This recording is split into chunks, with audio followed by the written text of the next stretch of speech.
podcasts for dinner.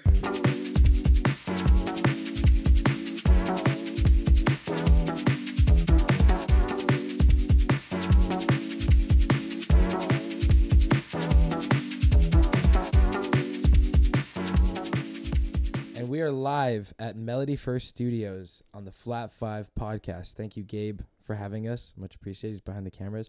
And thank you, Kanna, for being guest number 31 on the show. Thank you for having me. This is honestly a new environment, a new place for me. Like, I'm so used to my like jobs classroom, you know, and you know why I actually like it, because there's AC. There's actual like temperature control right now, you know. But yeah, thank you for coming on the show. I know we've been talking about this for what feels like a year, but it's probably actually been like 4 months, because time is just, you know, funny like that. But how have you been? What have you been up to? I've been good. I've been really busy. Like you Yeah. said, time feels a little skewed, but I feel like, especially as the weather gets warmer, like things get busier dramatically fast. And I think that I've been doing a lot of live painting recently. I've seen that on your stories. Yeah, Yeah, lots I feel of like fun. it's helping people cure their like winter blues. Yeah, You know, absolutely. getting rid of that summer depression, getting into like loving the sun, remembering to take our vitamins and stuff. Vitamin D. I definitely want to get into, you know, your come up and your background and your history, but the live painting, and there was like a rooftop sort of party or patio party that you did that was the most intriguing. So I'd love to start with that and, For you sure. know, learn about how it came to be, your experience from it, you know, the kind of feedback you're getting from these events. Okay, yeah. So that wasn't of my own curation. So another events company contacted me. I've worked with them before. Right. Very nice people. I like how they're run by artists as well. So they're very accommodating. They contacted me normally about a week in advance and asked me if I wanted to come live paint with them, because I did a gig with them back in December. And I really like their causes, because every piece of work that the artists make, 100% of the proceeds goes to a really good charity, normally involving children, which I love. We love to hear it. Yeah, right? It's awesome. That was a new environment for me, though. So it was at this place called Harriet's Rooftop, and I didn't really know what to expect, because last time it was at a studio, somewhere Junto Studio, which is what I'm normally used to, that kind of environment. But daytime parties are becoming a pretty big thing. I've been to quite a few, so those normally start around 2 p.m. and sometimes people bring their kids up until a certain time, but Right. you know. So is it like a weekday thing where people are sort of like coming on the, like, I'm so, because I've never been, so my curiosity is already, you know, like skyrocketing. But is this something where someone's coming in on like a weekend and it's kind of like taking up their whole day, or is it like a couple hours on a weekday, like in between work or something like that? Well, it depends on who's hosting it, but sometimes it'll be on weekends. I've worked with a different events company that they do it on Saturdays. Right. This one was, Saturday as well. It was yesterday, actually. The Oh, one nice. you're talking about. Yeah. So Oh my God, was that actually yesterday? it was yesterday. Yeah. So Brother. oh my God, I slept in today and I had to cancel some other plans. I'm like, sorry. Oh my. I gotta get some rest, but That it was was a yesterday. riot. It was a riot. And like the theatrics of it, there was this one person who was dressed in costume as a disco kind of ball, like he looked like it. I saw that. It was That cool, looked right? wicked. That looks so cool. Yeah. So there was me and three other painters, but they normally kind of rotate us, so there'll be two in the beginning, and I was 5:30 to 8. But yeah, I really like the day parties, because like personally I don't drink, but I know for other people, like, they love the fact that they can go out, have a good time, get a good night's rest, and not be hungover. And I think that's a big selling point. That is adulting 101. That is the best of both worlds. Right? But you Yeah. still have to fit in time for fun. You know what I mean? Yeah. Well, I find I don't want to say pre-COVID. I would even say earlier, like 2017, that the theme in the entertainment and arts and sort of like media world has just been outputting as much of their product, service, or content, like as much as possible. And I feel like in the last year, people are actually having a real conversation about balance and moderation and not burning out and not, it's like sometimes you do so much work in your field that you started off loving that you end up sort of hating it. Like there was times for me where between the live shows, between teaching, session recording, songwriting, doing this, doing that, I'm like, I would love to just see some like open water or something, like I'm tired of seeing a drum set because it's been like 6 months of like go, go, go, I feel that. I don't know about you, but I feel like the conversation on like burning out and sort of like reducing that or, having like a sort of fail safe. And like you said, like finding time for fun has become more common. Or maybe it's just me like no longer being immature, I disagree. I think it definitely is a conversation people are starting to have. I mean, I think COVID, with like the mental health crisis really did spark that conversation. Absolutely. Yeah.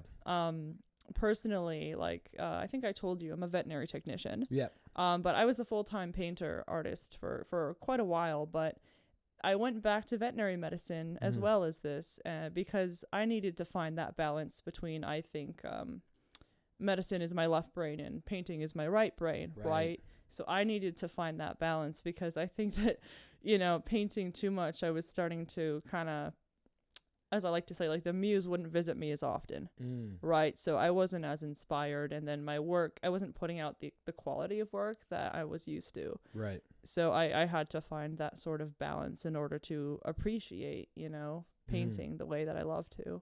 So you referenced it as a muse, like visiting you. And it's funny because I find every time I have these conversations with some sort of creative, almost regardless of what their discipline is, everybody has like their own personal metaphor for like the idea universe, and I don't remember who it was, but I think it was actually Rick Rubin that sort of changed my metaphor on it. It used to be like a headspace or like being in the zone. And then I heard Rick Rubin talk about how it's like an antenna, and like your brain is an antenna, and good ideas are essentially just like signals like sent out, and if you happen to pick it up and like properly use it and execute it, then that becomes your thing. And the reason why he brought it up is because, there's times where someone has like a great idea. They're like, wouldn't it be awesome like if we had this little device that we could ask it like what the weather is, and then it ends up being like a Google Home.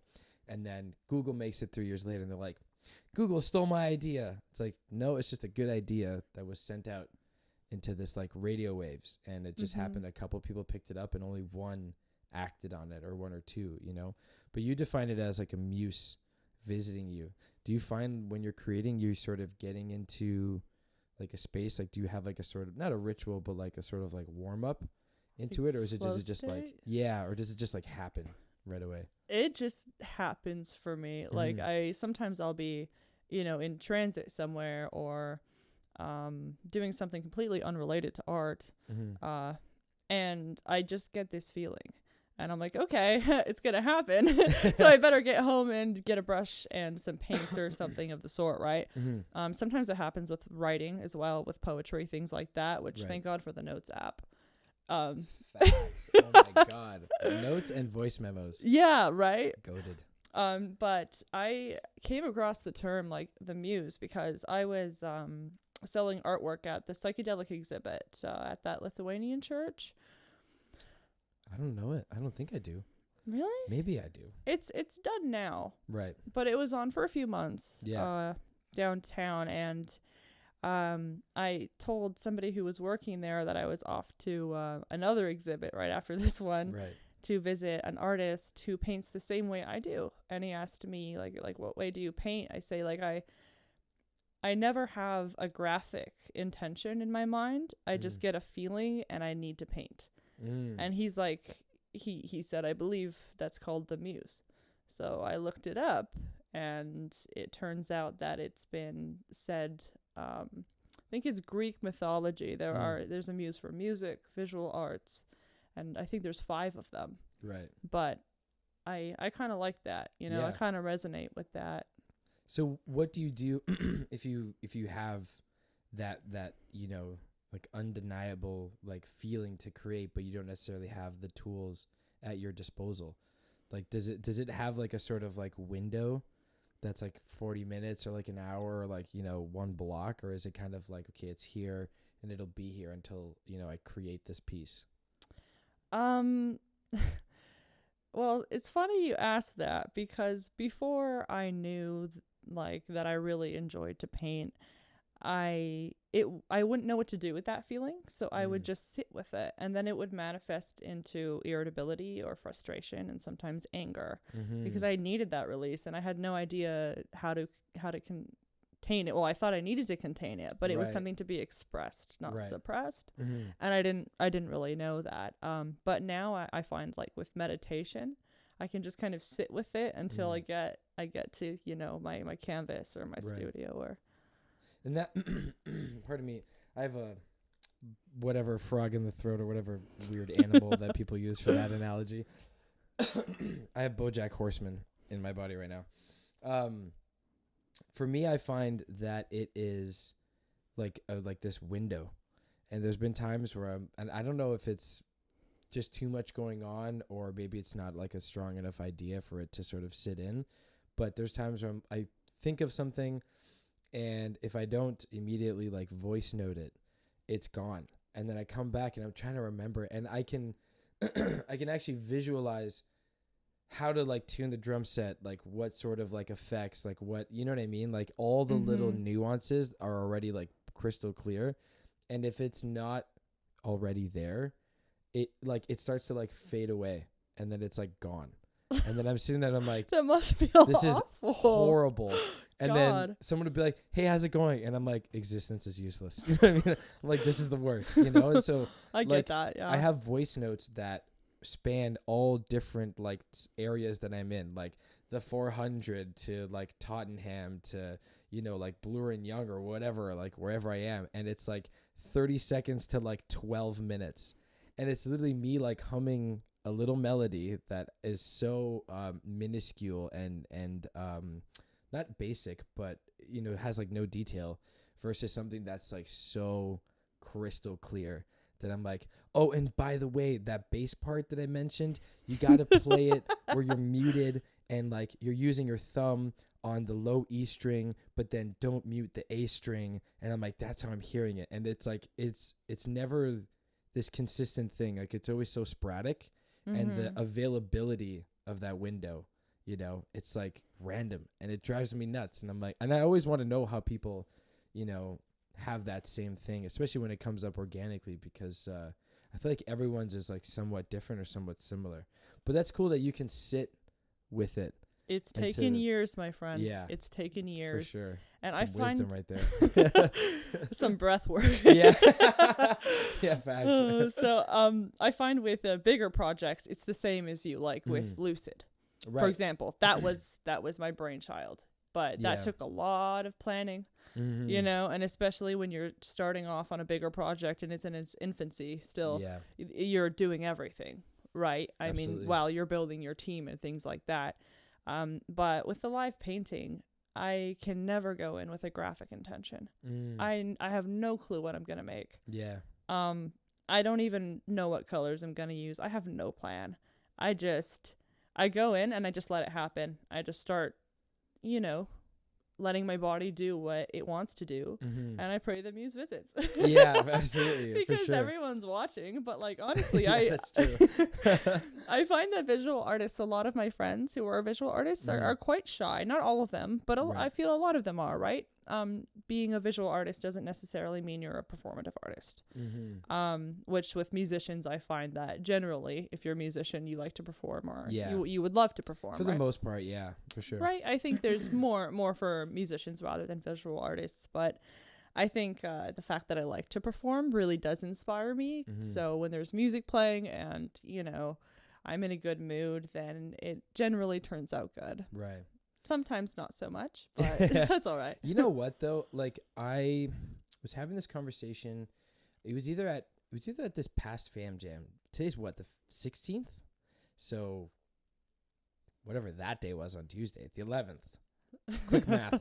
Thank you, Gabe. We're going to just go with it. We're going to say the 11th.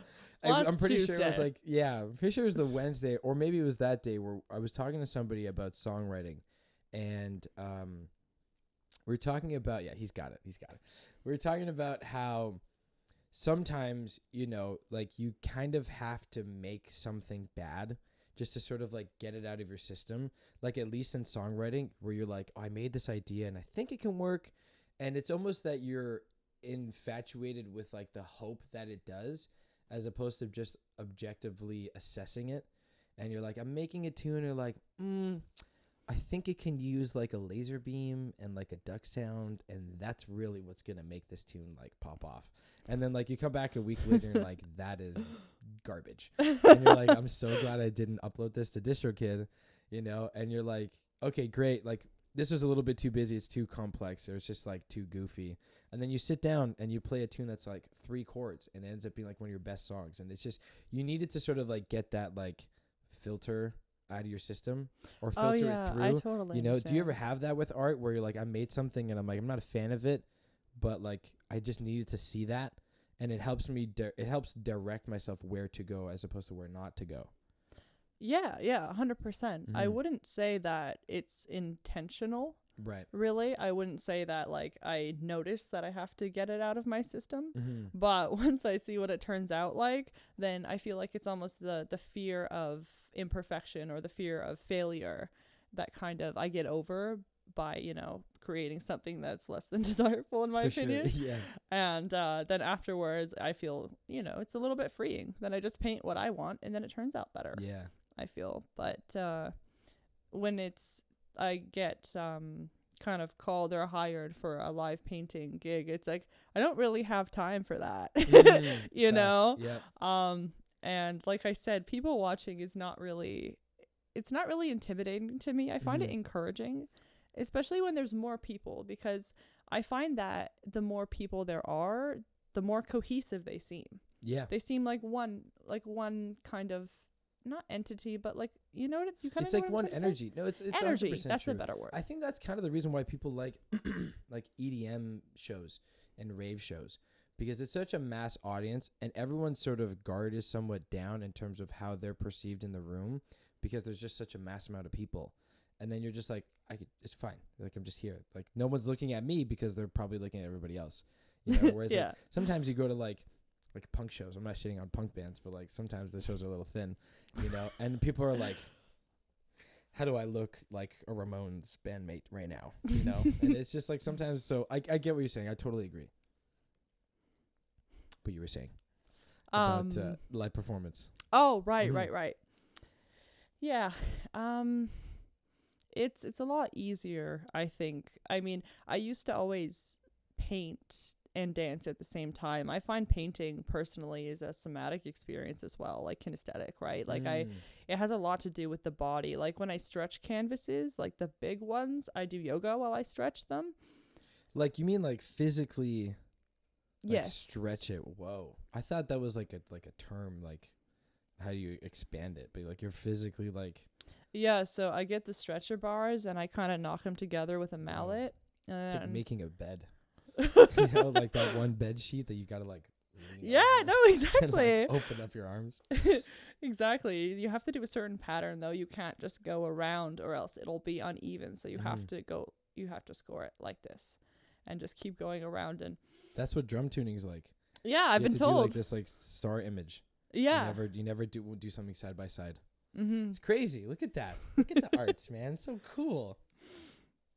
But with these live performances, the next thing that I think of is like, how is it even often where someone comes up and sort of like nudges in and is like constantly like eyeing down what's going on, and almost like there's times where I'm like playing a show and I'm like setting up and some like dad walks on stage and he's like, hey kid, like what gear do you got? And I'm like, please, like your beer and the amps, you know, like we'll chat after. Like do you ever have scenarios like that at the live shows? Oh, like my version of like what a musician experience is. Like is someone like about to spill like Chardonnay and like oh hell yeah. Something? Yeah oh hell yeah like the one I was at yesterday actually people were drinking, obviously people you know, and they weren't I guess the most careful, but they kept kind of backing into me. And this lady just kept coming closer and closer. And I just kind of said, hey, like, I have black paint all over me. I don't want you to get dirty. Yeah. So that's my polite way of saying, please respect my space, because I don't Yeah. want everything to, kind of on both ends. This would be messy. Absolutely. Yeah. So how many of these live shows have you done? I don't know. Probably, I'd say around 20, maybe. Jeez. 20. Do you have like a particular moment from one of them that was like one of those like in awe kind of moments? Okay, well, it depends are you referring to somebody else's or like my own? Even something that you made it and you're like, Jesus, I didn't expect that to happen. Oh, like a piece of work. Yeah, like a piece of work. Yeah. I think the one yesterday was pretty cool. Yeah. Yeah, I actually really enjoyed my time. It was a new kind of energy there for me, because I was working currently with there's a 3-part series with a different events company. Right. And I was doing body painting. So that was really fun, and that was kind of new to me. But yesterday was interesting because I just started with, I told you, right? Just how I start. No intention. And my arm just starts going. I'm like, okay, let's see where it goes. Yeah. And I thought it was going to be a peacock feather. Then I thought it was going to be an ocean. And it turned out to be like all of the above. Wow. And it's kind of like the more I kind of let go and allow this to happen, I'm surprised myself. I just kind of feel like I'm watching it happen. I'm not doing it. Like, I don't use art instruments. Like, I am the instrument, you know? Yeah, absolutely. That's a very like exciting and intriguing way to think of it, that you yourself are the instrument. Because from the musician standpoint, like the drum set is the one I relate to the most. It's the one I've played the most. Mm-hmm. I know on any particular part of the drum set what part of the stick, where I hit it, like what angle, what intensity, what sort of sound I'm going to get back. If it's the center, if it's slightly to the left, it's towards the edge. Like I'm going to get all these different sort of colors from just like 3 inches worth of space. So I'm always like conscious in what I want the instrument to say. But in this case, you are the instrument that's just like freely creating the visual art as opposed to the audible art from it, and just making stuff. Just out here being a badass, like making super cool stuff. That is so interesting because, I mean, I don't know if musicians, I think musicians get there with that like formlessness, you know, like you have to like learn the technique and learn the form and like understand how your instrument works. And then you start to break the shackles back, and then it just sort of happens. But you have to actually graduate every grade and like get into that. It's hard to just pick it up and then just make something you're happy with. Like the notes just don't resonate the way you want them to. You know, it's almost like when you see like great actors, like they've developed all these different skills, whether it be in body language or enunciation or facial expression, and they repeat it so many times that when they deliver a line, they're not actually thinking about the tools that they're using. It's just them, you know, equipped with those tools, and that's what they are. Whereas you're just like in it. You know, and do you find that like formlessness has improved over time, and your ability to just create is just like getting better every time? I think so. Yeah, absolutely. I mean, it's yesterday I think was like a small milestone of sorts, because I was able to, without being nervous, just allow that to happen. And that was the very first.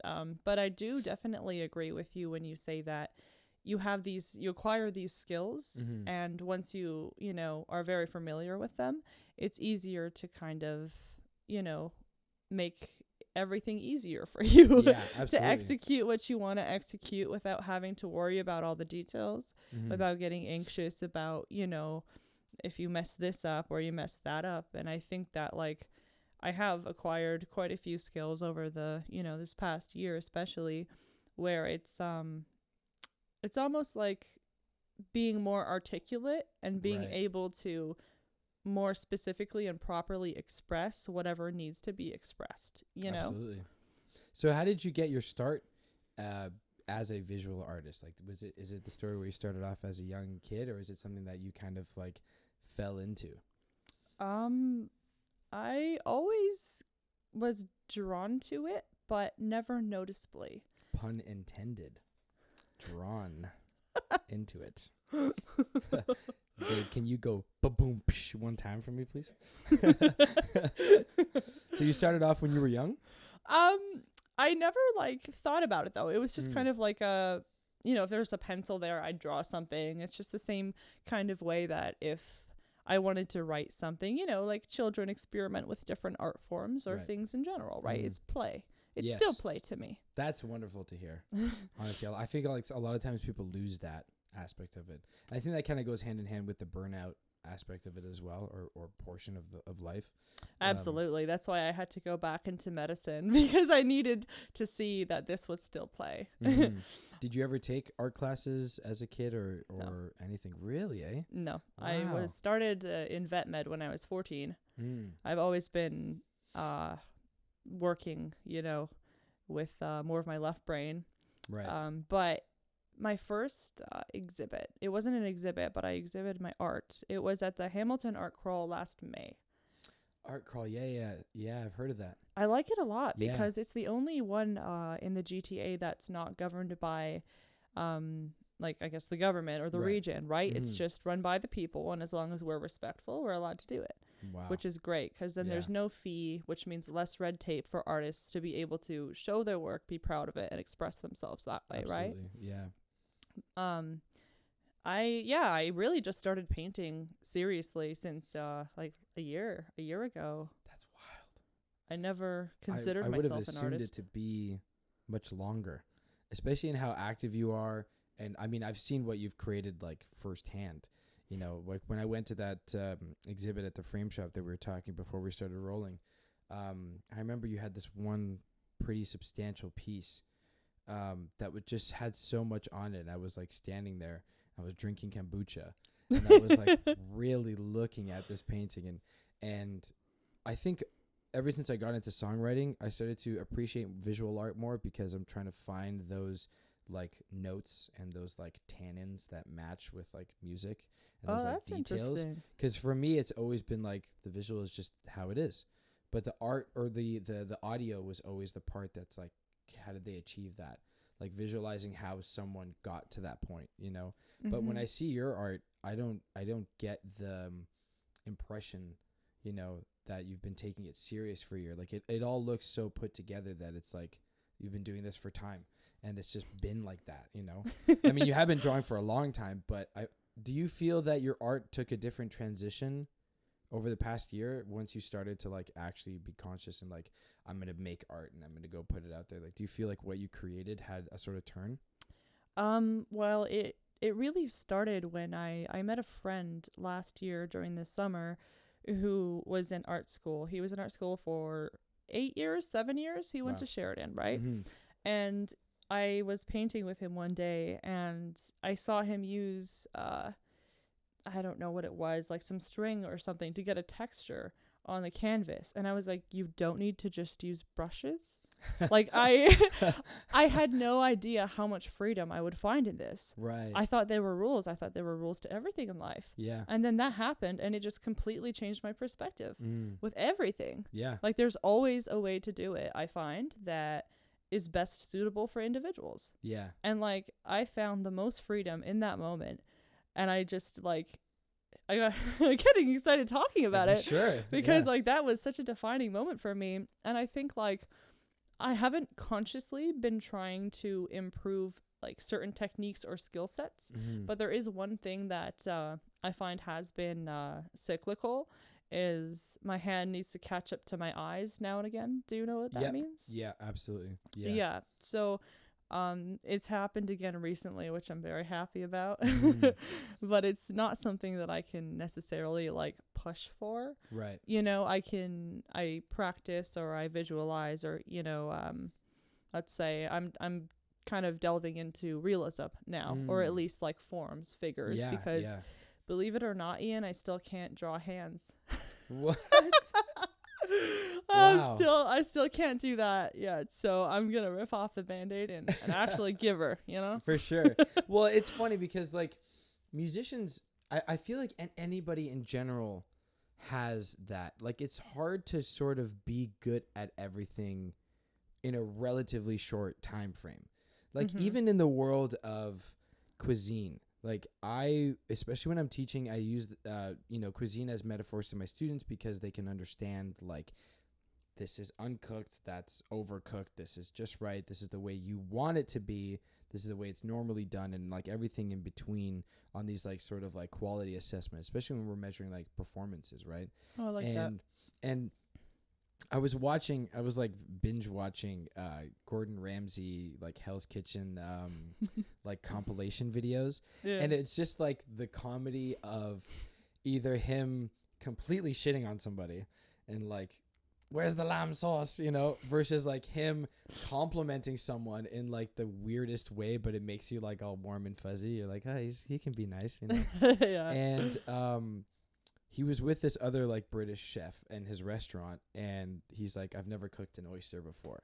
And then they're like giving each other shit because he's like, I don't believe you're a cook because you've never cooked an oyster before.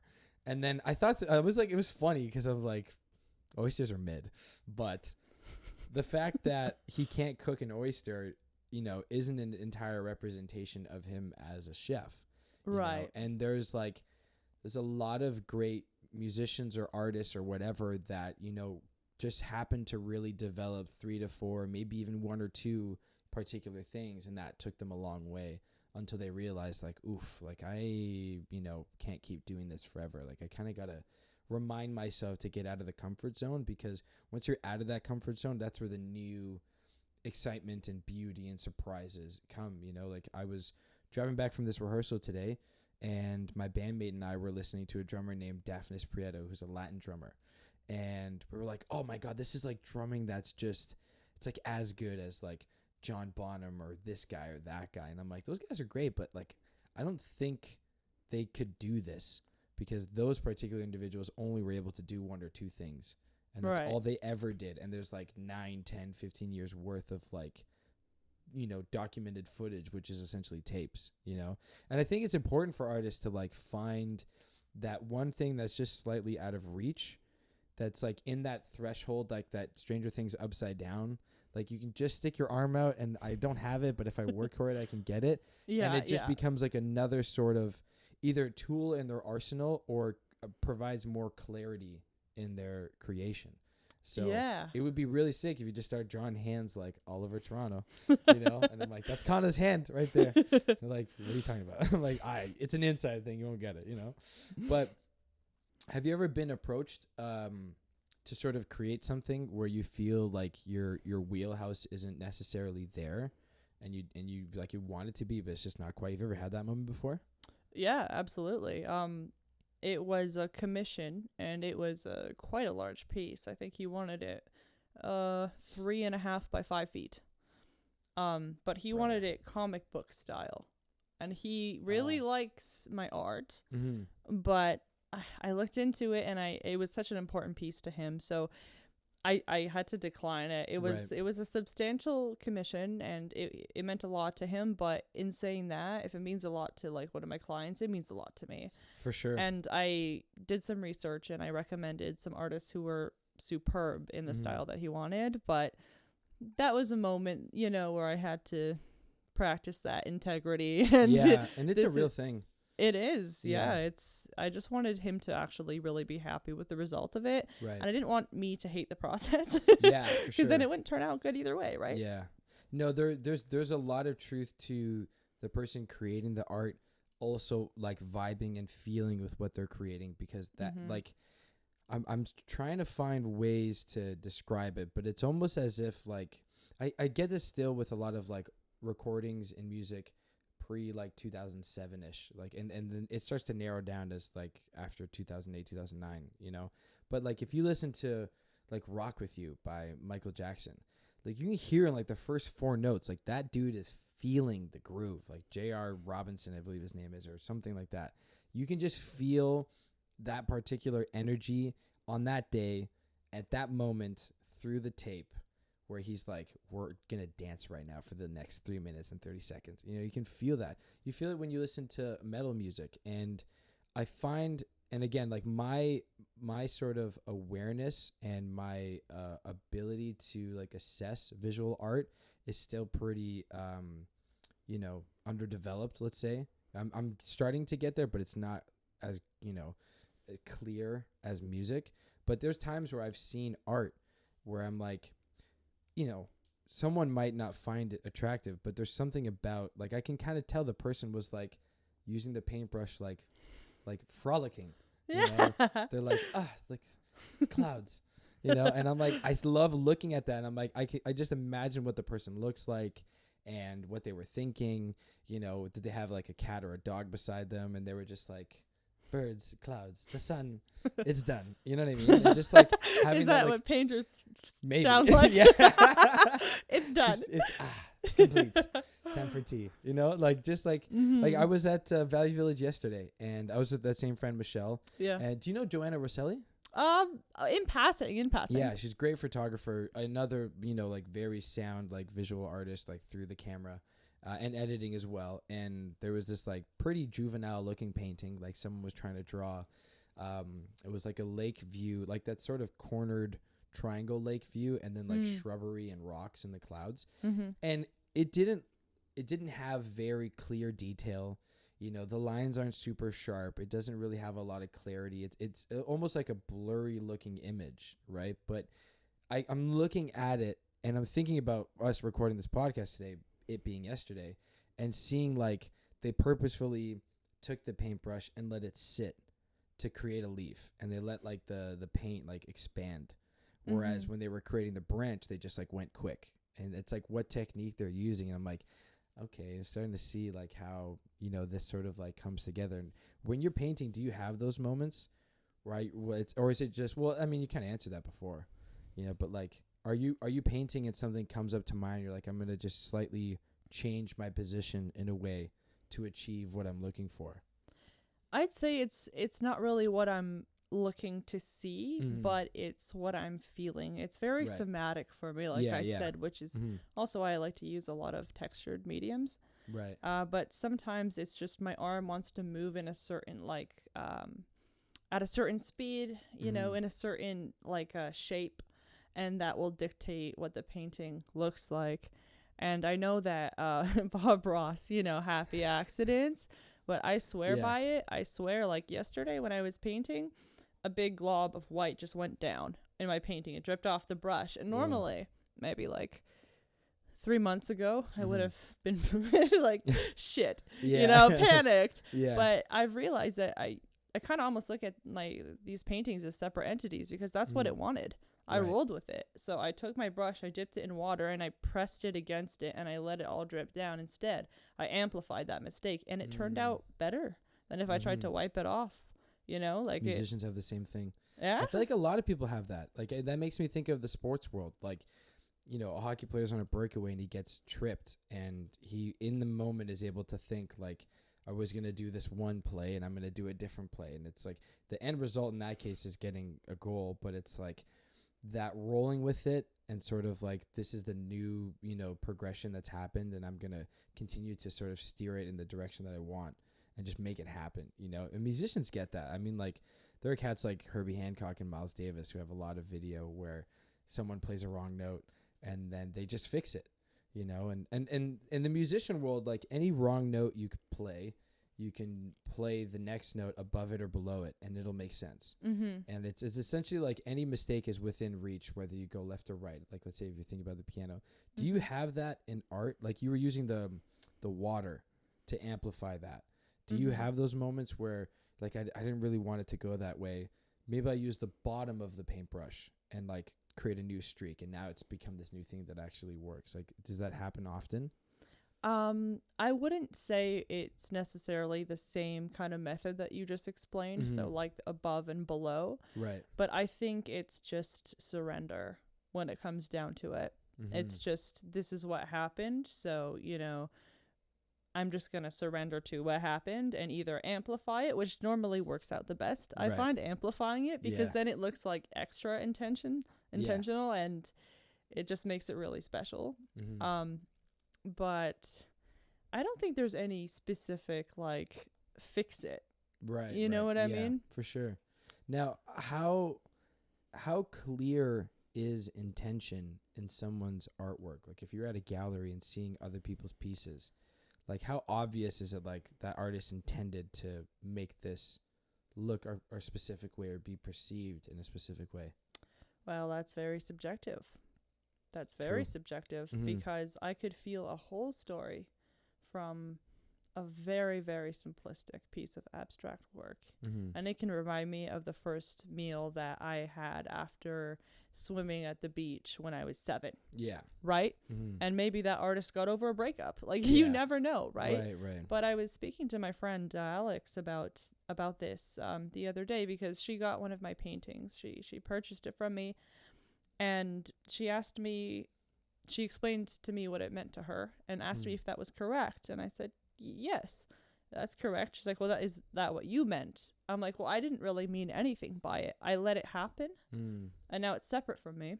Right. And now I have a perception of it just the same as you do. But after a piece is completed, it's not really mine, right?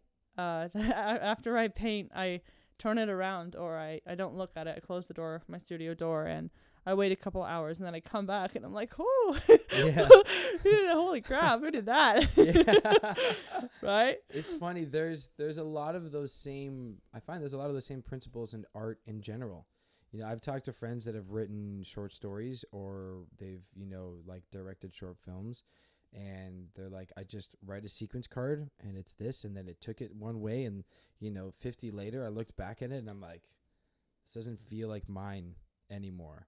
And I've had other people where they make it and they complete it and they don't touch it for 3-4 months, and they come back and they're like, it's in 2 categories. It's an old version of me that I get to sort of reflect on, like, historically speaking, but it's also completely open-ended now. And it's sort of got these, like, 2 points where it can exist, where it's Wow.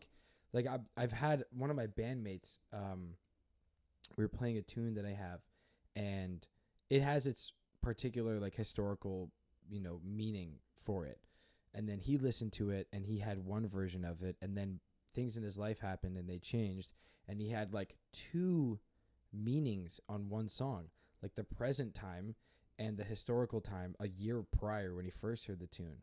And who knows how it is today, it being a year later since that happened. And it's like, like you go out on vacation or you go on a road trip, or you're just even walking in the city, and some sort of sculpture or song or any sort of like visual or audible like piece will strike you, and it's like, oh, this means something today. And then you see that a year later and you're like, that meant something before, but now it means something totally different now. And it's got like these different. Have you ever had that with an art piece where it sort of exists in like 2 categories? Yeah, absolutely. I mean, when I finish a piece, let's say it's unfinished, I won't touch it again, because it'll clash, because I've learned a little bit since, it depends how long, but since I've created it. But I do find that, and it's almost like it's so personal, because sometimes I will have an intention when painting, or like it'll be a feeling. I don't know what it's going to look like, but I'm thinking about a situation that happened, let's say, and I need that release. So I'll paint it about it. And I like to put text on my paintings. Oh, really? Yeah, I remember seeing this. Yeah. At that exhibit, you had some paintings that had writing on them. Yeah. I apologize. It was a year ago. I can't remember what was That's said all on right. them, but Neither can I. Absolutely. There's where you have paintings that have writing on them. Do you sort of think as you write, or do you think of what you're going to write and then write it down? I don't think of what I'm going to write. I'll have a feeling about a situation or something that I really would like to, express, and I'll paint. And then normally there's just a buffer time of like 2 minutes after I've completed the painting. Wow. Normally long enough for it to dry. Yeah. And then I'll find a couple words to throw on there. And I feel that I leave them open-ended enough for people to still interpret it as much as I would, I would like to allow, I guess, even I would like to experience for myself. Yeah. But also to give some sort of context in my own way without it just being like a visual interpretation. Absolutely. Do you have art pieces that are essentially like for you? Yes. Very much there are so. songs that I've written where I'm like, that's not ever going out. And it's not that it's like happy or sad or whatever, it's just almost like too much of this one thing. And it's not even a matter of like security and like not wanting to share it. It's kind of just like it doesn't flow right. Like it's just like this weird, like I'm not down for that kind of energy. Do you ever have those moments where you make an art piece and you're like, pause, stay over there, you know? Well, I've had times where I've done abstract work that I've like gessoed or primed over afterwards, because that was like strictly for, you know, that expression. But then I like to call these other ones gifts to myself. So I'll paint something that means a lot to me and I'll put that text on it. And normally they end up hanging in my bedroom. Nice. Yeah, absolutely. Like guess over, but I feel like those are very personal. Yeah. And I feel like I deserve to give myself these gifts that I've worked so hard to acquire. You know what I mean? I mean, chefs definitely cook well for themselves. Oh yeah. It definitely helps their ability to do their job. You know, and when an athlete scores a goal, they fucking make sure they celebrate. They're like, yeah, that's right. Like that wicked goal I scored, I shot the puck 10,000 times this month. That's why that happened, you know? How do you find the balance between the creating art, like somewhat as a business, between like making sure that the soul stays alive and sort of teetering that line that I find that every creative is trying to navigate and you know, Houdini walk the line without tipping over on one side? How do you find that balance? To be blatantly honest with myself, I like I mentioned, I meditate a lot. It's necessary for my lifestyle, you know, and sometimes like it's a lot of turning down commissions sometimes, you know, because like I can't I can't make something that I'm not excited about. And if it were a business and if I were to just kind of, you know, let's say make something like a replica of a certain style somebody wants, I'm sorry, but that's too on the business side. Like it wouldn't be authentic to me. If I'm not excited about it, then it's too, you know, on that too side. On the other side. Yeah, absolutely. Exactly. And I think that if like having inspiration as my motive and expression as my motive, you know, is very important, that's at the forefront. Yeah. And on the business side, I'd say when it comes to just like promoting art, my art, it's just it would just be documenting my process. I mean, a lot of people like to see the process behind art, and which is why I really like performative art, because they get to see happening in real time. Yeah, exactly, right? I wish musicians could do that. I wish we could like fully complete a song studio ready in time. But I find too many. That's ambitious. Like absolutely, yeah. It's almost like a wonder of the world. Like you'd have too many moments where it's like, let me do that take one more time. I didn't like the way that said. That was great. It's like, no, come on.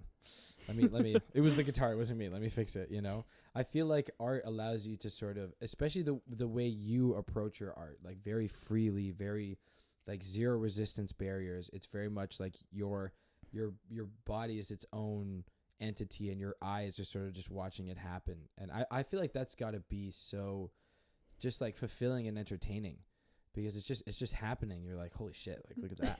Like, damn, that wasn't there and now it's here. And I think there's a real, I know sometimes I personally struggle with like giving legitimate like self credit and like reward, you know, which is something like, you know, every artist works on. And I feel like it's because people are too afraid of jumping to the other side where it's all, look how I'm the shit, you know what I mean? But their stuff's like mid.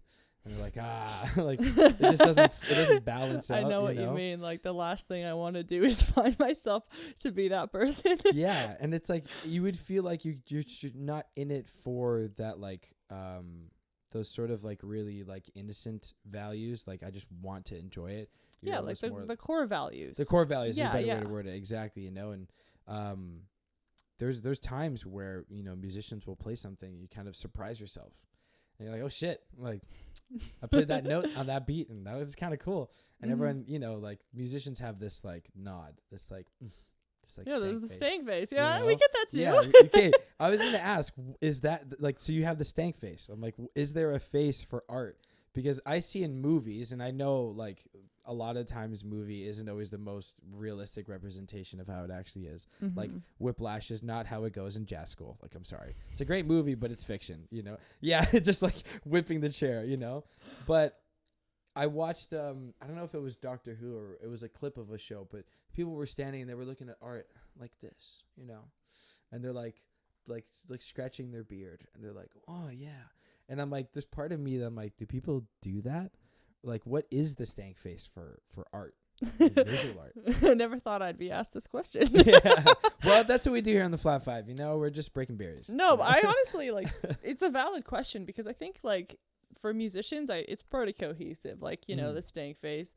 But when it comes to visual art, like, sometimes I see pieces where I'm just in awe, mostly abstract, because I feel like, let's say hyperrealism. Right. It's like, it's impressive the amount of technical skill that goes into it, but it looks like a photo to me. And I think after a certain amount of time of it looks like, you know, looking like a photo, it doesn't really move me. Yeah. You know? But sometimes I'll be in awe and I think my eyes just get really big and I'll just stare at it. And other times I do get the stank face, especially if it's like a really messy painting. I'm like, oh, that looks like a lot of fun. Yeah. Or textures. There's this artist, he works, where is he? In Berlin. And he works with cement. And he just pushes it around with like a squeegee looking thing on this, like, I'm assuming it's a spruce panel. I don't know if like canvas could hold that. Yeah. But he looks like he's having the world of fun. And his art, I fuck with it. It's awesome. Yeah, because I could see that. You know, with music, like, I feel like sometimes, or not even sometimes, I feel like sometimes, like, I feel like the majority of what someone's performing live, everyone gets like what you're trying to relay. You know, like if you're playing in a rock band and you're playing this like mean riff, like they're like, I'm trying to make you feel like you got like a Nick Cage like leather jacket on and you're like Ghost Rider, you know what I mean? And if you're listening to a funk band, like I'm trying to move your shoulders and your ankles and get you going. And whatever a musician is creating, it's like they're putting it out like, do you dig this? Like, this is what I'm trying to say. Are you with me or not? You know? Yeah. Whereas I can see with art, you know, because it really is so subjective. And I think some people kind of see that word as somewhat cliche, but I think visual art is like, it is such a reality. Like, you can look at a painting and depending what's happened in your life, in your like character story versus that day, versus that hour, versus that moment, versus what you're looking forward to in the next hour, like all of time plays such a big part in how you perceive, you know, like the first painting for me that ever struck me was Almond Blossom by Van Gogh. And I saw it on a poster, like a vinyl poster. It wasn't even the art itself. I was at Humber for like, I was studying there, but it was like, what do you call those? Like book fairs. Yeah. And they had them like rolled up, but it was like just like taped on. It wasn't even like set up nicely. And I remember having my books and I was like, wow, this looks like wherever this is, I want to be there. I want to see that in person. And I think another thing of it too is if art has that somewhat like fictional sense of the way that art's been created, that you were talking about hyperrealism, sometimes it does look like a photo and it's like almost too close to real life where I lose touch of that like archetype and that fiction. Like I almost want it to have, like, it's very clearly made by something. It's not like trying to be reality where it takes your brain out for a second and it just lets you like exist in that. Because I remember, it was a print of a painting. It wasn't even the real thing. And I was looking at it like, that looks like the most blissful area. And Van Gogh was sitting there like, dope trees, you know, just like drawing it. But, you know, like that moment. And I think that happens in movies too. There's something I've noticed with, you know, TV and film in the last 5-6 years where they feel too, like they're trying too hard to be relatable and not playing into fiction enough. I agree with that, you know? And it's like, I need the fiction. Like, I want you to pull me out of the real world and take me into your world. Don't bring the camera here. Bring me in there, you know? Do you ever get those moments at all? Well, thanks. Yeah, no, absolutely I do. I think that, like, I enjoy art the most when I can see what they're seeing through their lens. And I think that's what it is, really, right? Like you said, that poster you saw of Van Gogh, it's like you saw what he sees everything as. You saw through his lens. Yeah. And I think that's very important. And I think that's also why hyperrealism just doesn't really do it for me. Mm-hmm. Yeah. Right? And when it comes to something special about like performative arts, I know I keep going back to it, but sure. it's like it's what you're in right now. yeah. It really is, and it's fairly new for me. Mm-hmm. But I mean, like, considering I started painting last May, I think a lot of things are pretty new. Yeah, for sure. But I was painting on, it was a 5.5 foot canvas. There's 3 of us collaborating on it on stage, right? Yeah. And was this at the Piston? Yeah. I remember seeing that. I wanted to go, but I couldn't make it, and it looked fantastic. We're busy people. Yes. Ian. None taken. Yeah. But somebody came up to me after and asked if I was my commissions were open, and I said, yeah, they are. What would you like? He's like, just like what you did on stage. I'm like what I painted. He's like, no, just what you did. Wow. I want that. That's all. Wow. So complete creative freedom is what every visual artist wants to hear. Yeah. In my opinion, most visual artists. Yeah, for I sure. find some do like instruction, but personally I thrive when there's no really like expectations, because myself personally, I don't have any expectations. Yeah, so it's hard to even for match the graphic. that for sure, right? Yeah. And this is one of the things too that I find with I think musicians, you could relate it to the cuisine world as well. But like you have musicians that all they want, like you said, is to have their complete creative freedom, and hopefully that's, you know, financially sustainable, and that just gets to be their purpose and why they're here, you know. And then there's other musicians where they sometimes struggle to connect with that, and then what they do is they make like jingle music, they make commercial music, they do like something that's a little bit more like technical and not so creative, and it's a little bit more rudimentary. It's not bad, but it's like you're like making like the Home Depot theme song, you know what I mean? It's like I'm just making a song to get the gig, you know. And I find there's like a maturing point where someone tries to find the balance between the two, and then studying someone's sort of career and history on whatever art they do, there's like a moment where they either teeter completely creatively free, completely like I'll literally do anything you want me to do, or in between. Where do you think you are in that moment right now, between like I'm only doing this for me, I'm only doing this for everybody, or I'm trying to find my way in between? I think that I had a moment, you know, a couple weeks ago or months ago where I had to consider that, you know, honestly sit myself down and think, where is this headed? Yeah. Because I was starting to get, you know, people reaching out to me rather than me reaching out to people. And I didn't want to get too on the commercial side of things either. Right. And that's why I decided to go back into vet med, so I could sustain myself and not depend on art for, you know, for finance. And I could still stay true to that and be confident in, you know, redirecting certain commissions and certain opportunities that weren't right for me with confidence.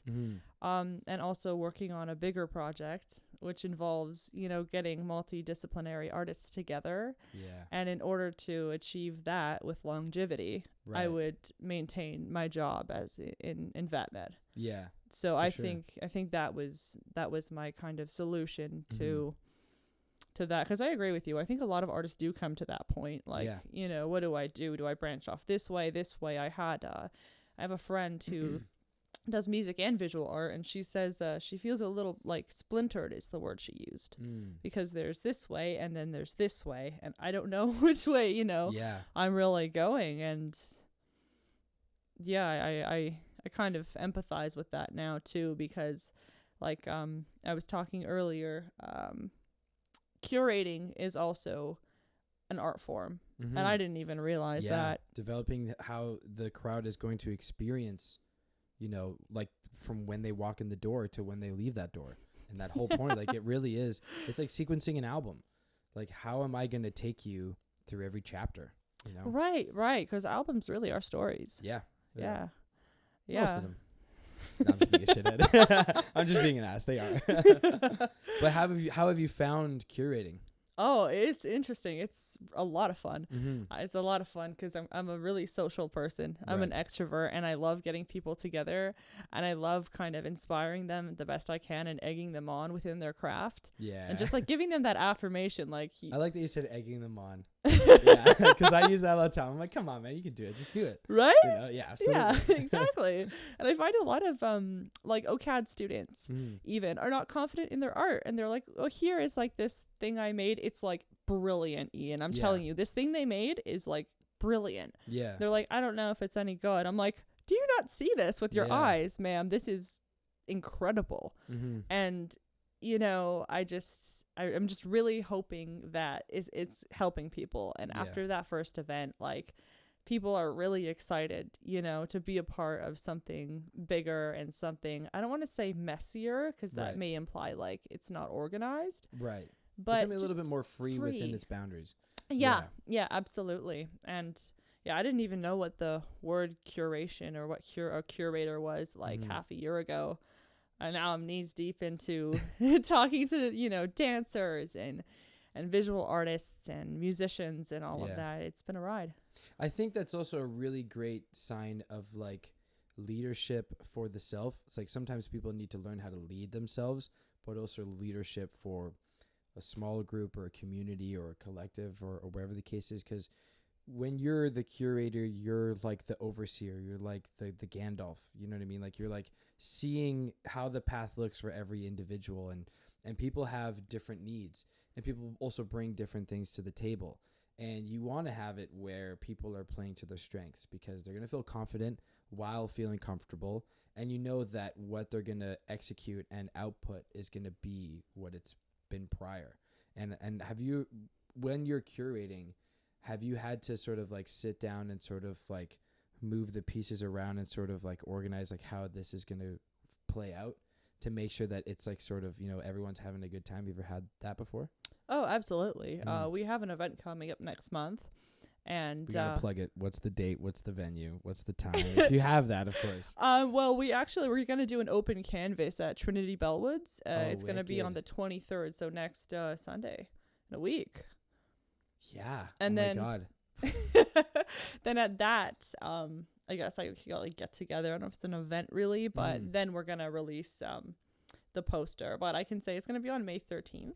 Right. And I'm really excited for that because the piston was great for what it was, right? But like we're ironing out some wrinkles now, and like looking at this with, I don't want to use the word serious, but with a little bit, we see the potential. Yeah. You know what I mean? And we want to be careful with how we operate and how we present ourselves, and, you know, how we take care of the artists. Yeah.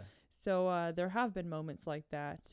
For example, even just where to place my lovely performative visual artists. Right. I'm not going to place them right by the bar doors. Yes. Because they're going to get knocked over. Like, it's happened to me so many times. Absolutely. Right? And I'm not going to place them right next to a laser beam either. Because then it's... or facing a projector. I'm telling you, I have been in so many situations that... It's just like happened. A beam at the canvas. I never put that red dot there. What is that red dot? It's a beam.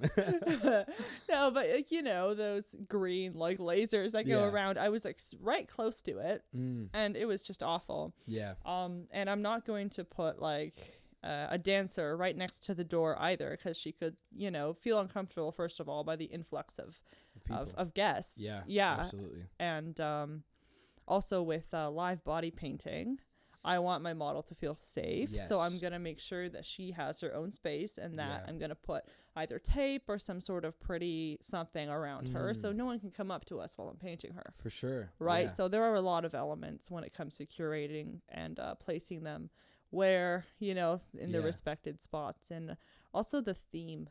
I like creating themes. Yeah. It's hella fun. What kind of themes would you do for your events? Well, the first one was called Perception of Self-Portraits. So everything that we did, my artists and I, was in some way representative of how we see ourselves. Right. So, for example, that large collaborative piece that we did, the large canvas, my friend Anna painted a snake on it, and I had some hear me out. Okay. I had somebody laughing because they're like, so she sees herself as a snake. And I said, no, like she's shedding a skin because this is her first time painting on stage. Right. You know? Right.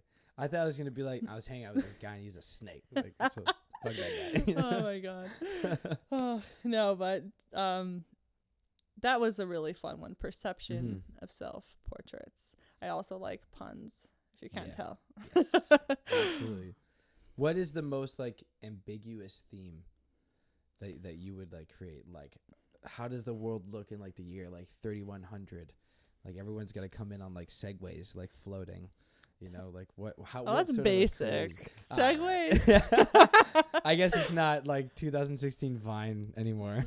I'm still stuck. You know, You're gonna fly in on a paintbrush, a giant paintbrush. That would be pretty rad. Yeah. I don't know. It's kind of hard to say because, like I said, we have just the open canvas in the park. We thought it a really nice way. It's called Daydreams, and there's gonna be like some atmospheric, elements to it as well. I got the permit and everything. So it is also like a nice initiative for people to come out and try it themselves. We're going to provide all the paint and brushes and everything, and just for people to get a feel for it. Right. Yeah. Because, the way that Lucid started, actually, I was talking to my tattoo artist and friend, and I explained that I don't think that there's enough like a platform for visual artists. And she's like, well, because we're all so shy. Right. I'm like, but I'm not though. Yeah. So like, I really want to open those doors. And I think that having an open canvas, just having them have just that one moment, even if it's just a dot, a stroke, whatever, you know what I mean? Changes their whole day. I believe so. I think it passes through more time than what an artist or creative will actually consider, like a good concert or a good meal, or like even something like Fam Jam. Like there's been times where I'm in the drummer line and there's like some older cat that comes up and they're like, I haven't played drums in 30 years. And I'm like, there it is. Like it's all yours. Like take it away. And they come back and I guarantee you that at the barbecue on Friday and the brunch on Sunday, they're like, I was at this jam with all the young kids and I played that drum set just like we did back in the day. And it like carries over their whole week. And I imagine like an open canvas, like open to the public, is like, they get home and they're with their partner and they're like, I drew a smiley face on this random canvas in front of like 50 people I didn't know. And they're like, wow, like you really are being a human being today. I think that's really good. I think that's really awesome. So great. Kudos to you for being an extrovert, opening the doors. And with your materials when you're creating, how much of an effect does that have on like your sort of freedom, if any at all? Okay, let's put it this way. Unless it's like textured, like modeling paste, you know what that is? I don't know. Okay, so it's like a cement medium almost. Okay. So it's very, very viscous and it has some grain to it. And I have this piece where I laid out with a palette knife. It looked like bricks, and then I just clawed through it. Right. And unless it's something like that, I showed up to the event yesterday with 2 paint brushes and a palette. That's it. No paint, no nothing. They're like, we provide primaries. I'm like, that's all I need. So primaries not much. Just being like red, blue, yellow, like just the first 3. Wow. And white and black. I used those as well, but yeah. Do you ever use like mix paints? Oh yeah. On your own? Yeah, absolutely. How much of like the decision is there? Like if you're, what is it? Like you got to mix what, like red and blue to make purple. Like when you're mixing, are you thinking about, I'm going to make it more red, like 70% red and 30% blue, and get like a light purple? Like, do you ever have that? Like, how much of this blend do I want when you're mixing paints? Not really. Not really. I normally just go with it like intuitively. I feel like it's kind of along the same lines as how I feel about like, I guess like color theory or art history, just like the the educational side of it. It's just so intuitive for me that like it's an outlet. I don't feel like I need to necessarily study it, because like I think that like my interpersonal relationships, obviously to a lesser extent, but I study those and I gather inspiration from those more than things that are more foreign to me. Right. Now, have you had any sort of like mentors or like teachers or any, like not necessarily in art, but like, maybe the prof that taught you, vet medicine, like taught you something that like transferred over into art.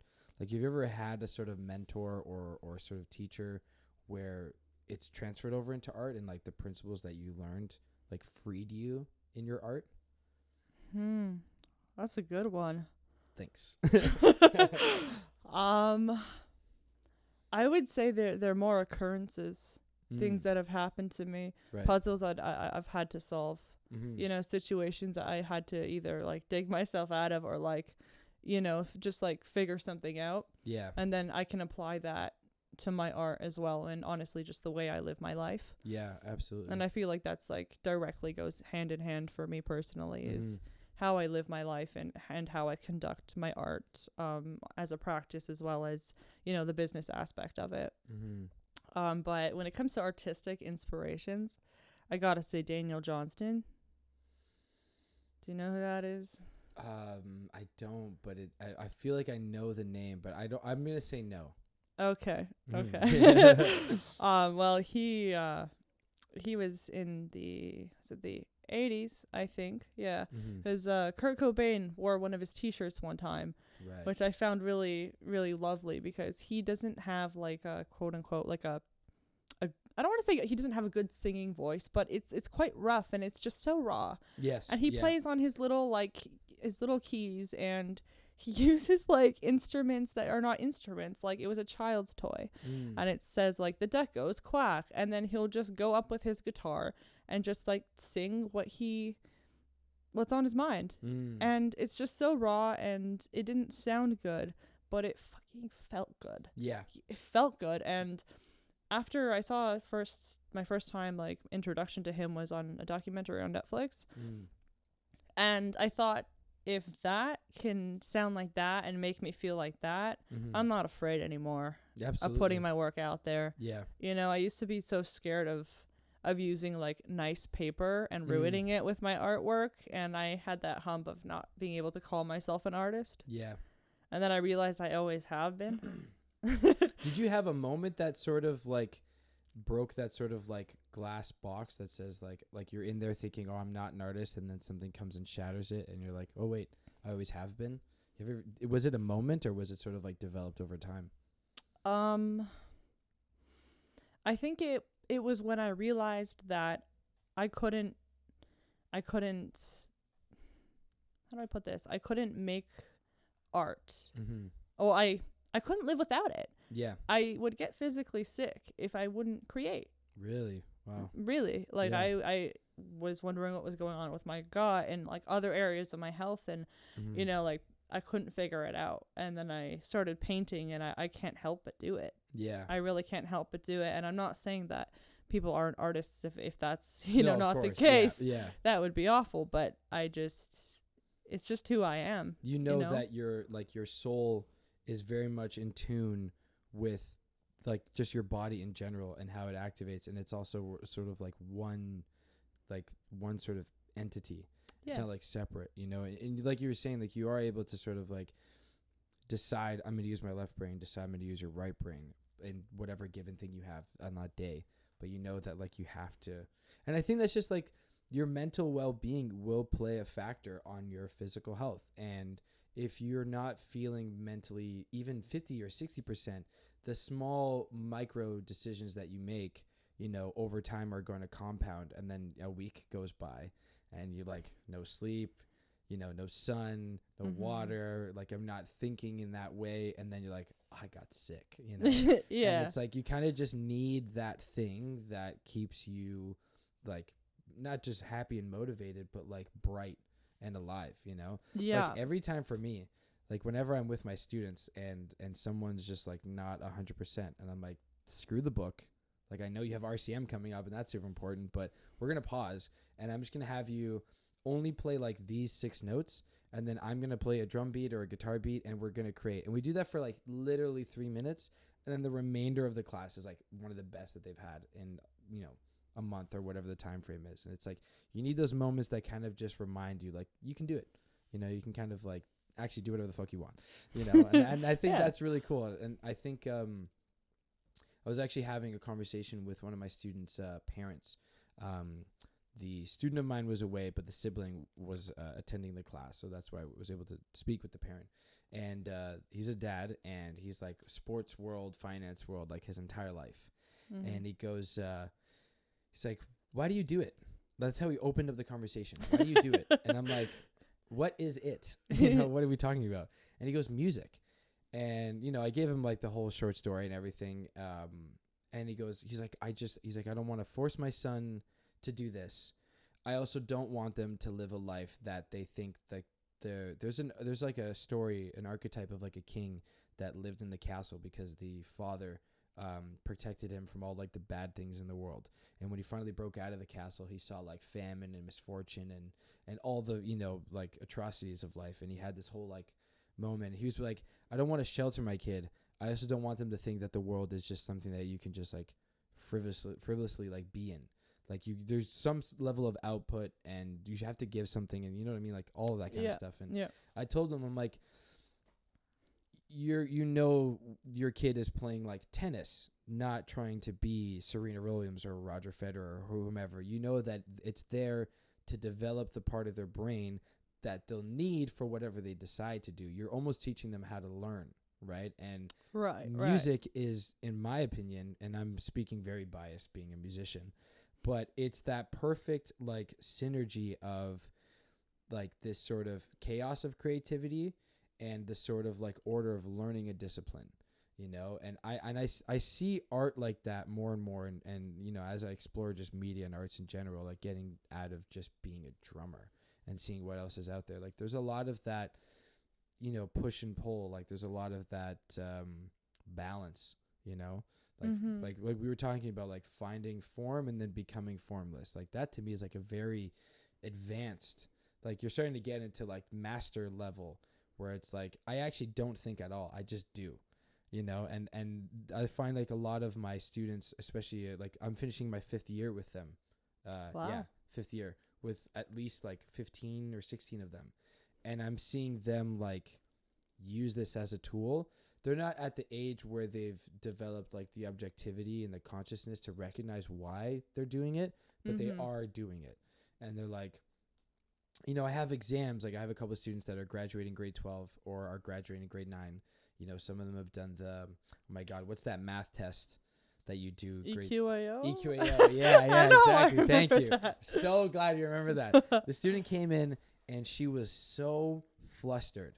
And I was like, what is one song you really like listening to? And she goes, it's by Ariana Grande. And I'm like, don't tell me what you think I want you to say or like what you think you should say because your friends listen to. I'm like, what is a song that makes you forget about everything and you just go like la-di-da? And it was My Favorite Things, the Sound of Music version.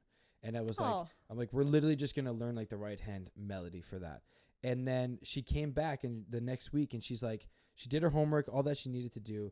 But she's like, I went on YouTube and I found the notes and I think I got them, but I also learned the left hand. And I'm like, how do you feel about EQAO? She's like, I think I'm good. And I'm like, you see, that's it. Like you have that creative freedom and reward, but you also remind yourself like, I'm actually capable of doing something because I'm learning like the discipline of this. And I learn that discipline and then I create. And, you know, and I wonder with you with visual arts, like, have you ever tried to recreate art that you've seen, and has that like helped your process in finding like your own sort of like sound for like musicians have a sound. Do artists have that?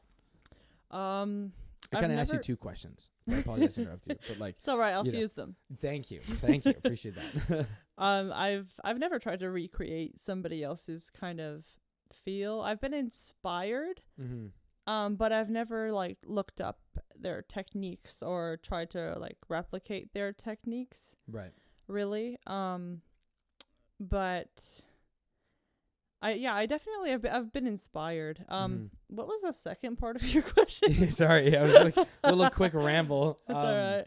Like musicians have a sound, like John Bonham, John Mayer. Oh yeah, right. Do artists have that? Right. So you were talking about like an antenna earlier. Right. Right. And I don't know if I came up with this, I thought about it, but I think that visual artists, like my style is kind of like a station on the radio.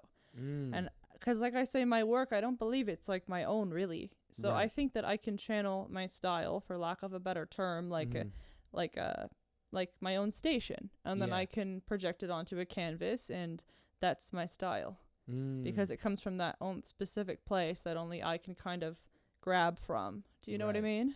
I like when you say station, that makes me think of the metaphor into like a secondary layer where it's like if you're listening to, you know, top 80s hits like radio station on like Sirius XM, there's going to be a variety of artists within that station. It's not like exclusively Michael Jackson or like Huey Lewis in the News or Duran Duran.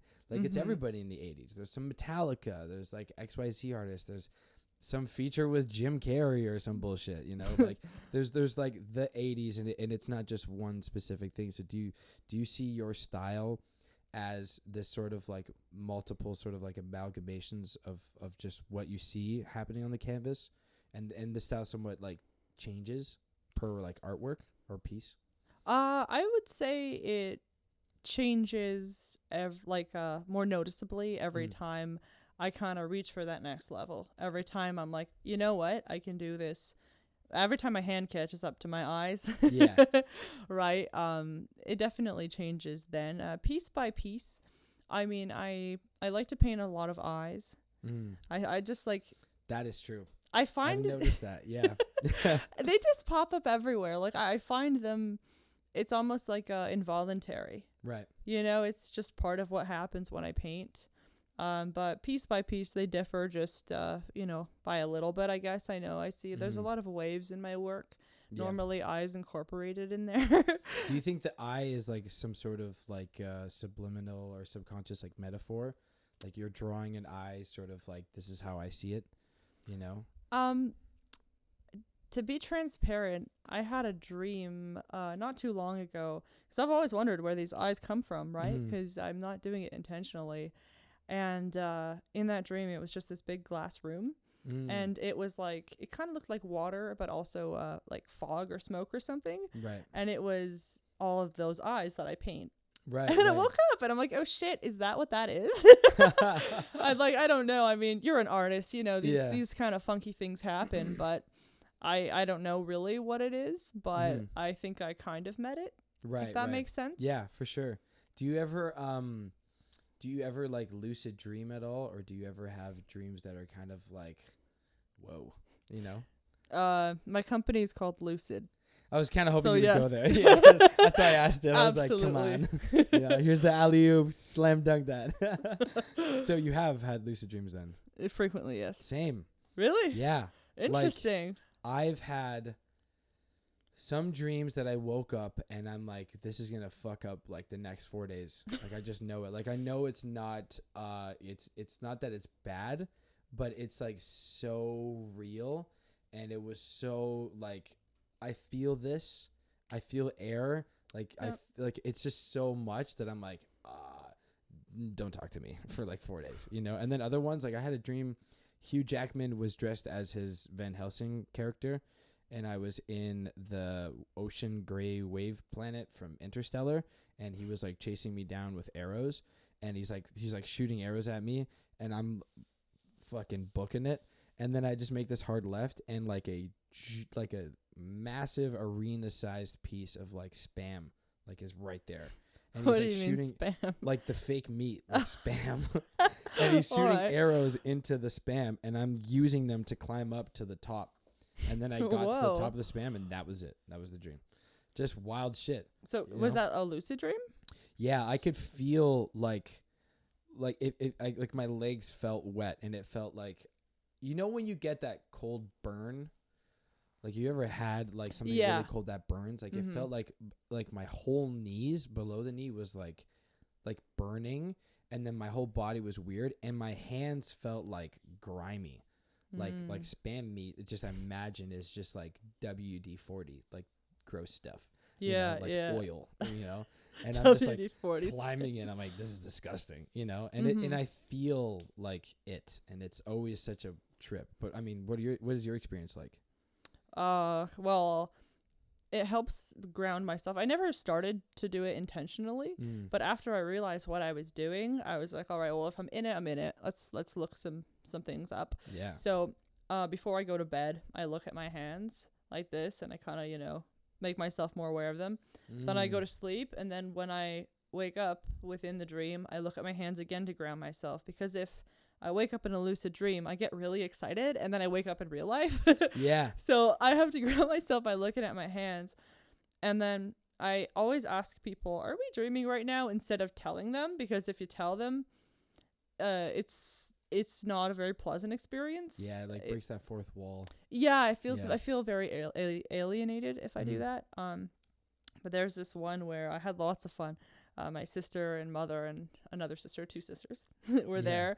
And I told them, I'm like, hey, watch this. And I jumped in the air and I did like a spin really slow. Like, I don't do anything like extravagant or artsy. I really just mess around. Right. Mine are always just like, they either feel like they've happened before. I've had a couple lucid dreams pretty much come to fruition like exactly. That is always just like, and I know it, and like I'll be walking around, and then I'll just like I've had it. I don't remember who I was with. Oh man, this was like 2017 in like grade 12. I was at a mosque because I went to a Catholic high school. Same. And we visited a mosque in Brampton off of Sandalwood, and I'm in the mosque, and I don't know what the front looks like. So I'm walking through, and everything's cool, and we're checking it out. It's a lovely place, and we walk up to like the second floor, and we get past the door, and the door opens up, and the whole flooring is all carpet, and it's like all these different designs in black and gold, but the predominant color is green. And there's this massive chalkboard, and like there's like, you know, everything within that mosque.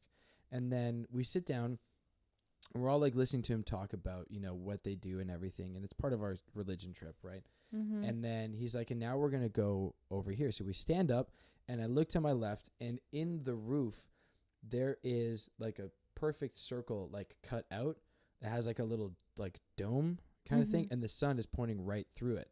And where it's sitting, like the sun is always sort of like shining, and it's perfectly coming down as a cylinder onto this like perfect circle on the carpet. And we all sit around it. And when I got up and I turned, I looked at it, I went, oh, like so loud. And it was so embarrassing. And everyone looked at me, and I felt like, and it was the same thing. I didn't know what it was. But I was like, I have fucking been here. Like, I know it intrinsically. And if there's something I don't know, I'm like, I don't know this. And I'm like, fix it. Like, please help me.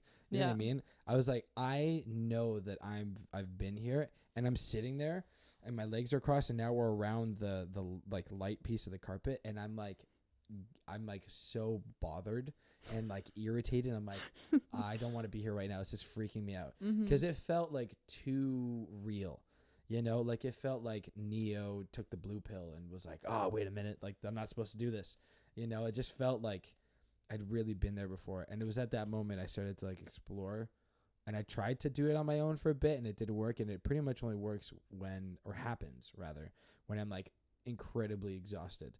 Like if I've like just been working like 7 days in a row out of the house for like 16 hours, and I come back and, you know, driving and always doing so much to like output energy, and I come back and I just like half asleep, and I'm going to bed late, and I know I have to wake up early, and I'm like in that like you know when you're driving, you put your car on like autopilot or idle or whatever the fuck it's called, like it's like sleeping is like that, and then I just go in this other place. And I've had dreams where, you know, like I'm like 30 and my parents are like reaching 60, and like they're like they have their grays, and my brother's like older and married, and I've had dreams where I was like a boxer, and it's just like all weird stuff. And some of them are like, that's definitely attainable. Like that can happen. And I pray to God Spam Van Helsing doesn't happen. That would be the worst, you know? Like, let's just stop AI. Let's not do anything crazy, you know? Like, I don't want to live in spam. Yeah, exactly. Yeah, exactly. But so then lucid dreaming is what inspired lucid events. Well, I think subconsciously, because my exhibit was called Full Disclosure, because those paintings that was just the first time I was actually presenting my art just my art, nobody else's, and that much of it, you know, Right. at that volume, it was quite a bit, and each painting really did. It was a lot of emotion put Yeah. into them. And I never did this intentionally, but I was looking back, and I captioned, like I posted afterwards thanking, you know, my guests for dropping by, and I said, I hope you had a lucid experience. And I never realized until like I think a month ago. I was like, wait, what? It's pretty cool. Yeah. But yeah, with lucid dreaming, like you were talking about, people talk about deja vu a lot. Mhm. But I experience dreams, like lucid dreams, like you were talking about, that have Mhm. actually happened in real life Yeah. too. And I'm like, okay, it's gotten to the point, it's happened so frequently that when it happens, I notice it, but I don't like, I try not to freak out. Yeah. Even yeah. though you're right, it's quite an eerie feeling. It's weird. Yeah. Like you feel like you've just like stepped out of everything, Mm-hmm. you know, and you're like, you guys are all watching this right now. Like, don't you see this? You know? You catching this? Yeah, exactly. So. Yeah. But I figured that lucid would be a good name as well, because I want to give artists that spotlight, and when you lucid dream, you're in control of your own dream. And I Mhm. think that's what I really want for these artists who need that spotlight, you know? Do you think that sort of like, you know, the spotlight is gonna translate for people that are just the general public as well, where they may have never experienced that, and them picking up, you know, a paintbrush is gonna allow them to have that lucid experience as well, even more so, probably more like potent than an actual artist. You know, like I imagine, like for me, like if I'm somebody who's never really used a paintbrush in God knows however long ago, like grade 5 was the last time I probably drew something, you know, and I pick up a paintbrush and I make something actually like you. I think of that scene in Ratatouille where he eats the grape and the orange And then or the cheese. Yeah. And then the colors happen and you just like step outside. Like, do you think that will happen for the crowd, or has that happened, you know, before? I mean, I believe firsts are memorable Yeah. in general. So Very yeah, true. Yeah. I do think so.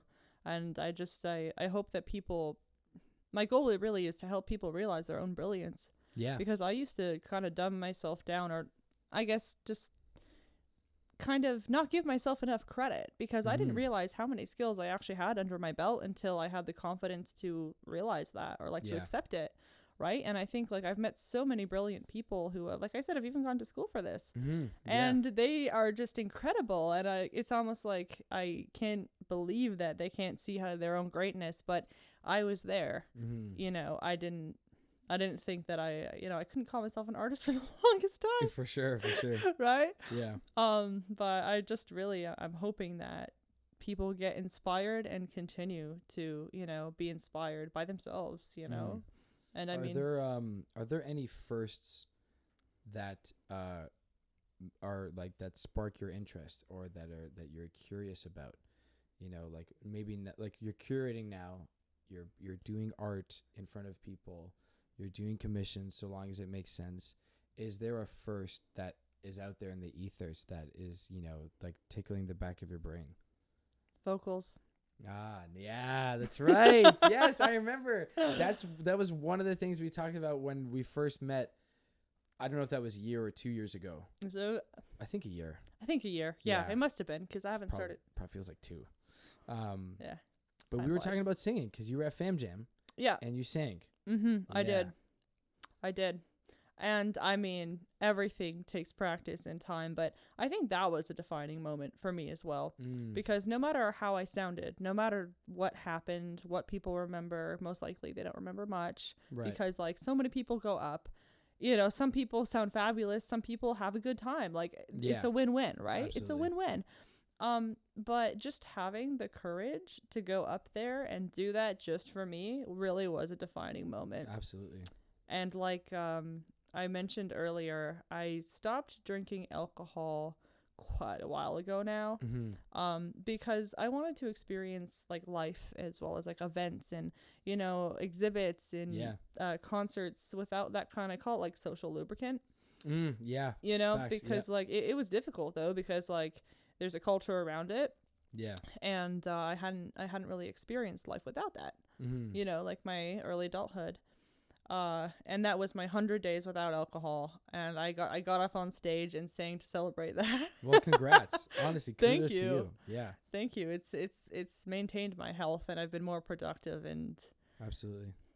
but yeah, I hope to sing more in the future. I also play guitar, which is a lot of fun. Yeah. It's it's just for me, I think, for now, unless like, you know, Mhm. something comes up, but like it's not really my focus.